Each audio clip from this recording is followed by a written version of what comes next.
Hello. I just wanted to share a couple of really fun invasions I've had recently at Soul Level 20 with my twink character. So yeah, the first one, after spawning in, I find the host and his party down dealing with the Winged Knight. Quickly swap to Silver Cat. I want to get down there as quickly as possible before they start dealing with the Lothric Knights, because they're going to be very useful backup. So I get down there and swap back to obscuring so I can still get the drop on them.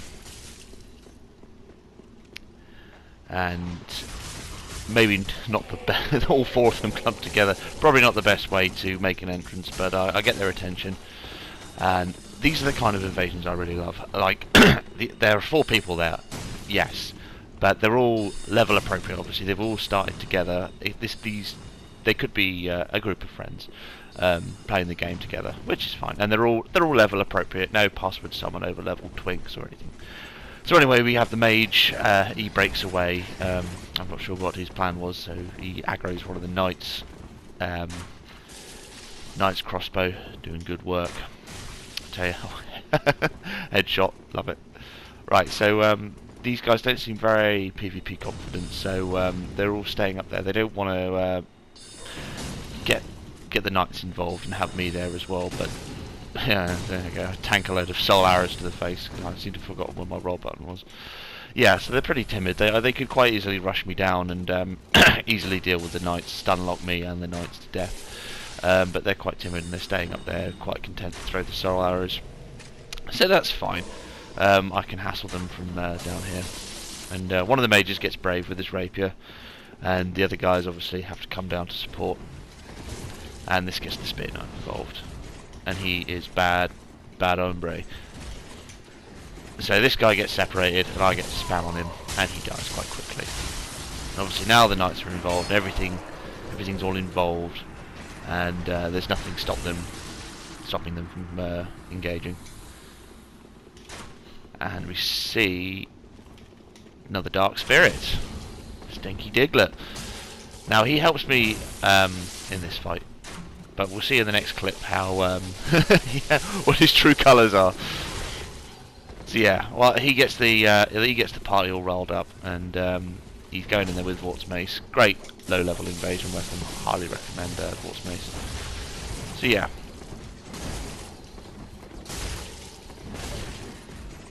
He's distracted the party nicely for me, and this separates the host. And he runs away to heal. I'm right up on his nuts, and this forces him further away from his party. And so he's up here, and I get some nice alone time with him and roll catch L. Nice crossbow doing work. Pow, and then plunge, dead. 4-man gank spank, people. It can be done.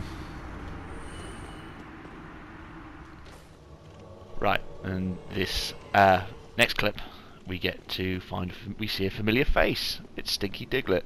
I didn't recognise him when I spawned in, because I hadn't had a good look at his name in the previous invasion. It was only whilst editing the audio for this clip that I realised that it's the same guy. So he's still rocking Vort's Mace, not doing an awful lot of damage with it. I don't think he meets the stats for it one-handed. So he's quite twinked out. He's got the robes of prayer on, grass crest shield, and he seems to have quite a lot of Estus, so he's probably just about to fight the Dancer, or well, he hasn't yet beat the Dancer. But obviously what happened is that he was invading, and whilst waiting for invasions, I invaded him. So he wants me out of his world quite quickly. So we'll see how that turns out for him. So we can see that he notices that the mace isn't doing him any problems, because you can quite easily outspace and outtime the mace. So he calls the police on me, naturally, and he swaps to the meta Dragon Slayer axe. I'm so sick of that weapon. Right, so the blue is AFK, which is great news for me. So I need to get him out of the world as soon as possible. The host is trying to bat me away from his precious blue, and eventually he just gives up and he just lets me kill him. And so I take my free Estus and I go back to keep on the host's nuts. Of course, gold pine resin. try and go for some cheeky backstabs here, but doesn't get it, and then wake up parry.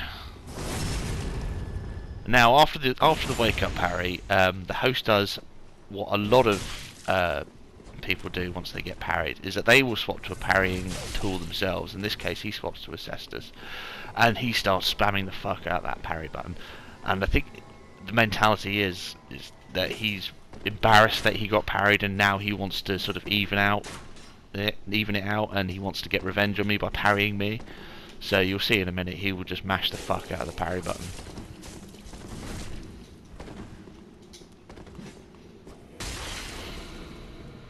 Yeah, there you go. Swatting at bees. So we got another blue on our nuts here, and this bit was quite tricky because obviously I don't want to start R1 spamming into the crowd as they run up to me, because that fucking cestus is going to get me. So I'm trying my best to just do one hit and roll away, and I need to separate these two. Get the blue on his own, and so I can deal with him. He doesn't look particularly PvP experienced. So I take him up here. I've got the there's a few hollows up here that give me some backup. It's that fucking cestus parry, man. That's the great thing about the crossbow. If someone's just spamming parry in your face, you can just get the crossbow out and they can't parry that. Right, so this vital moment, get the blue on his own, and I get to spam away on him uninterrupted for a few seconds. You see he's fat rolling with very low health. Got to chase him down. Oh, almost dead. There we go. 2 free Estus. He gets one more free hit, and that basically cost me nothing because I get my Estus charges back. Right, and so he runs down to the boss fog, and I give him a sarcastic clap because I thought he was going to just run through the boss fog. But no, he's there to summon some more people in to try and get rid of me. So that's 2 blues down. And I'm not particularly fond of fighting on these stairs, so I'm desperately trying to bait him back up onto level ground. And he gives me the welcome gesture, because why not? And I give him a cheeky one back. This was a great invasion. Very, very tense. And for some reason he swaps to the mail breaker there. I'm really not sure what his thinking was there. The mail breaker is absolute garbage. Yeah. Getting some nice R1 spam on him there. Yeah, more parries. So I'll give him a few parries back just to mock him. Yeah, it must be that he was embarrassed about getting parried by me, so he just felt like he had to get one over on me and parry me back. Yep, there we go, summoning another phantom. He wants to get rid of me, he wants to go back to invading, or he just wants to gank me. He gets off from ganking. So, you know, whatever works for you. So at this point, I think I should have stayed on his nuts. I was too frightened of those cestus parries, so I thought I'd just hang back and I'd do some preparatory work when the phantom comes in. But I should have really stayed on the host nuts and done some free damage. But as you see, it doesn't really matter. The phantom's in now, and he doesn't last an awful long. So. Yep, so back to the old trick, kite them up here. I know this narrow corridor further up is a great place to funnel the ganks, because they can only sort of go up there 1 or 2 at a time, and you can get some good R1 spam in there. So I'm just kiting them up and down, rolling through their big ass swings. And the host obviously getting really aggressive now. He's got his friend to gank with. Some expert panic rolls on my side there. Yep, so you just kite them through this corridor. There's still a little bit of backup coming, as this poor white is going to find out. Nice crossbow, man. Doing work. Get some good spam on him. The host, I don't know where he went. Probably to summon more people. So he gets a lucky pivoty backstab, and then the hollows fucking dice him up, and I take my drink. So I don't know what the host was doing that time, obviously hoping that the phantom would do the work for him. So now I have the high ground, and I've got the ranged crossbow, and he can't do dick. So he polishes off the hollows, and I get some nice free damage with the lightning bolts from the knight's crossbow. He should have stuck with the Dragon Slayer axe, to be honest. Oh, tried to get a turn and burn on me.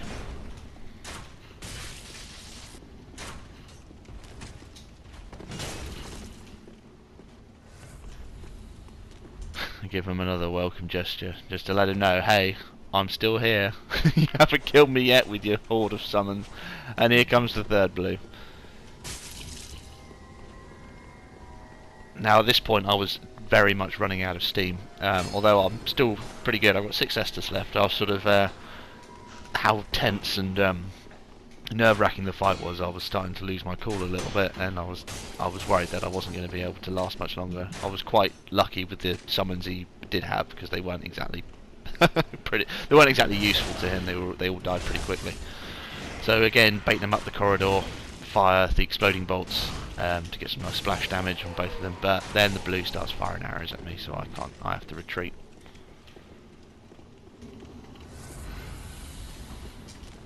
Right, so now they get brave and just decide to come in here and spam on me a bit. I don't want to be stuck in this room with them. The corridor is a better place for me. And here comes the 4th blue. Quickly get out of there. Turn the camera around. The house is up front. The blues are still behind. Never roll into a straight sword. He's low. He's low. Trade. And again. Dead. Welcome gesture taunt. Fucking point down. GG. So here's the build that I'm running for my Soul Level 20 twink. He's probably one of my more favourite characters that I've built. So I'm rocking the raw longsword +2, the deep dagger for riposts. It does excellent damage at this level. I know the Chaos Dagger is obviously the broken riposte weapon, does the most damage, but at these low soul levels, Deep Dagger, excellent choice. So we have the Iron Round Shield +2. I could have gone with the Llewellyn, I suppose, but I prefer the fashion of the Iron Round Shield. So that's mostly for parrying, doing setup parries, it's great for. The Knight's Crossbow +2, I love this weapon. I've only recently started putting crossbows on my builds, and the Knight's Crossbow paired with lightning bolts does exceptional work, especially when you're doing watchdog invasions. Obviously, because it has innate lightning damage, it pairs really nicely with the lightning bolts. And exploding bolts, obviously, very powerful and very useful as well. Have a nice area of effect, splash damage. So if someone's rolling around you or playing very evasively, instead of firing at them, you can fire at their feet and it will still do damage. Which is really nice. I highly recommend the use of the Knight's Crossbow of some sort of ranged weapon. I didn't want to go with the Javelin, that's too heavy and too stat heavy for this level, so all you need for the Knight's Crossbow is 12 strength and 8 dex, which I can very comfortably meet. I also keep, for hard swaps, a heavy bastard sword and a Knight Shield when I'm going to be doing more blocking than I am parrying, save for, you know, if I'm going up against unparryable weapons. And the heavy bastard sword obviously for when I want to make poise trades, but mostly I will stick to the long sword and the dagger. So the armor I'm rocking, I wanted to get the most absorption as possible. I know absorption is nerfed in PvP, however what a lot of people don't sort of take into account is that it's nerfed to take into account for the larger health pool that you get when healing. It doesn't really matter when you're dueling, because you have a very small health pool as opposed to when you're invading or being invaded, where your health pool is considerably larger because you're allowed to heal. So I have 7 Estises worth of health that needs to be taken down before I die. So the small benefit from absorption gets a little bit more viable and useful the larger your health pool is. So yeah, I went for the Chain Helm, Morn's Armour, Gauntlet of Thorns, which is standard invasion wear really. If you want to, you break their tears of denial and they're on 1 health, you just want to Limp Biscuit cheese them, and Black Iron Leggings. It's quite good fashion, quite fond of this guy. He was originally wearing the Llewellyn Drang stuff, but I wanted to up his absorption. So in that same vein, for the rings, I've got Obscuring. Obviously, you need that for evasions. Obscuring, which you can swap to Silver Cat, Night Slayer, or Hornet Ring, or the Chloranthe when you're finally engaged with the opponent. Ring of Steel Protection +3. This is pairing really nicely with the amount of absorption I'm getting from the armor, and I mean, I don't have anyone to crunch the numbers with, but I feel that it's the damage reduction, although, you know, not quite as noticeable as it was in previous installments of these games, is still quite significant over a prolonged fight, so I'm quite happy to keep this on my build. And obviously Prisoner's Chain, 15 free levels. When you're at soul level 20, you need every extra level you can get, so that's 15 free levels for minimal absorbance decrease. And of course Ring of Favour +3, which, you know, you need on everything. I keep my items to a minimum, so keep your Estus, Undead Hunter Charms, Throwing Knives, and your Firebombs handy at all times. The stats, obviously you go to 20 Vigor, and the Prisoner's Chain ups that to 25.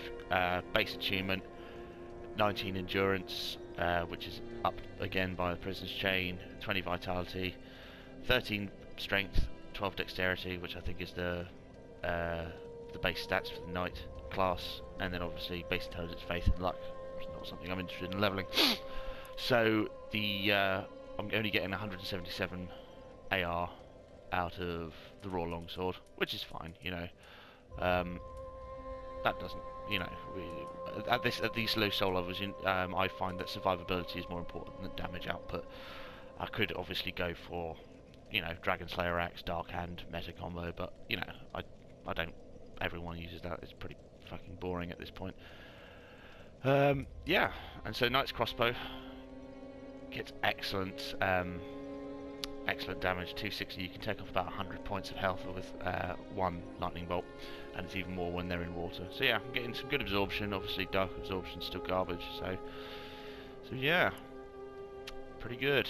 Good amount of poise for when you swap to the heavy bastard sword, so that's pretty good. And just one thing I also wanted to mention, on your tool belt here, a lot of people overlook these. You want to keep these items to ones you don't need straight away that you'll need from your quick bar, but ones that you don't want to be hunting around in your menu in. So keep I'll keep the purple moss clumps there for when I'm in Farron, because I still get invasions down in the Farron swamp. Green blossom, the gold pine resin that I like to use, some prism stones for fun, and a divine blessing for emergencies. I don't want to be hunting through my item menu for these, but I also don't want to clog up my quick swap bar with all these when I can quite easily just get them from the tool belt. So yeah, that's the build. Thank you very much, and goodbye.